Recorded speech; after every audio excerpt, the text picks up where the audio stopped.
વાત નીકળી હતી સમાજમાંથી બોડો પ્રેશર હતો, ખૂબ જ હતું. બધા મળવા પણ આવ્યા હતા, બહુ ફોર્સ કર્યો.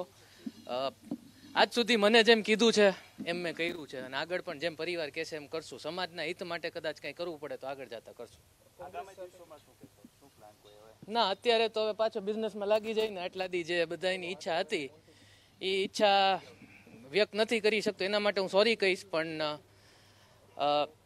જે પરિવારે નિર્ણય લીધો એ ફાઇનલ.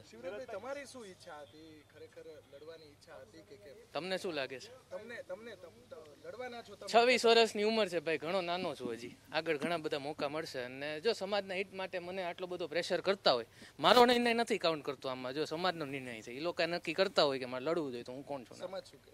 સમાજનો નિર્ણય એવું લાગતું હતું કે સમાજને ઈચ્છા હતી, પણ પારિવારિક એક નિર્ણય છે કે હું નથી લડવાની વાત થતી એટલે નહીં. એવી વાત હું સોરી, તમારે પોલિટિકલ સ્ટેટમેન્ટ જોશે તો હું નહીં આપી, કારણ કે મારા બાપુજી આમાં નો સ્ટેટ નરેશભાઈ ના પાડી, મને ચોખ્ખી ના પાડી કે આપણે પરિવાર પહેલેથી અમારી પરંપરા છે બહુ જ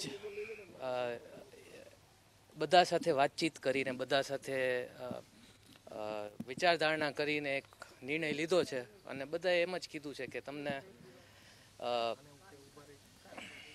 ભૂતકાળમાં તમે પ્રચાર પણ કર્યો અનેક ઉમેદવારોને સપોર્ટ કર્યો, આ વખતે કઈ ના, કાંઈ નહીં કરું હું. હવે મને એક નિર્ણય આપી દીધો, પરિવાર ના પાડી દીધી, પછી કઈ કરવાની વાત જ. દર વખતે એવું થાય છે કે નરેશભાઈ પરિવાર કોઈ પણ ચૂંટણી હોય, નરેશભાઈ પરિવારના જે ચર્ચામાં આવતું હોય છે, દર વખતે વાતચીત થતી હોય છે, ઘણા દિવસ સુધીની ચર્ચા ચાલે છે, પછી છેલ્લે તો આ જ નિર્ણય આવતો હોય છે. સાચી વાત છે. બધાને ખબર ને પોતપોતાનો વાત કહેવાનો અધિકાર છે.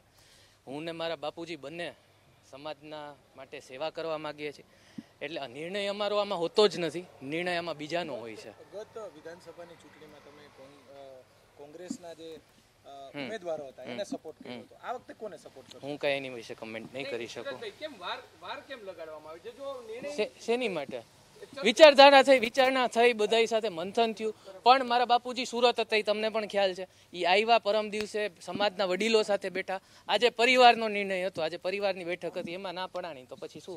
લોકો તો એવી પણ ચર્ચા કરે છે કે આ એક પહેલેથી જ પ્રેશર ટેકનિક હતી. શેની માટે? સામેની પાર્ટીમાં. લોકોને તો અધિકાર છે ને ભાઈ, હે, લોકોને અધિકાર છે જે બોલવું હોય બોલવાનું. શિવરાજભાઈ, હિન્દીમાં પરેશભાઈ છે, નાનપણથી એમની સાથે તમારો પણ સંબંધ હોય છે, તમારા ફાધર, એમની પણ વાત સામે આવી હતી અને પોરબંદરથી લડે એવી હજી પણ વાત છે. પોરબંદરના ઉમેદવાર ભાજપ ચોક્કસપણે વડીલ છે સમાજના, લડતા હોય તો એમને હું શુભેચ્છા આપીશ. અને આપણી તો એવી જ ઈચ્છા હોય ને સમાજના વડીલ ચૂંટાય, એમ એ સૌથી સારામાં સારી વાત કહેવાય. એટલે પરેશભાઈનું નામ હાલતું હોય તો સારી વાત છે.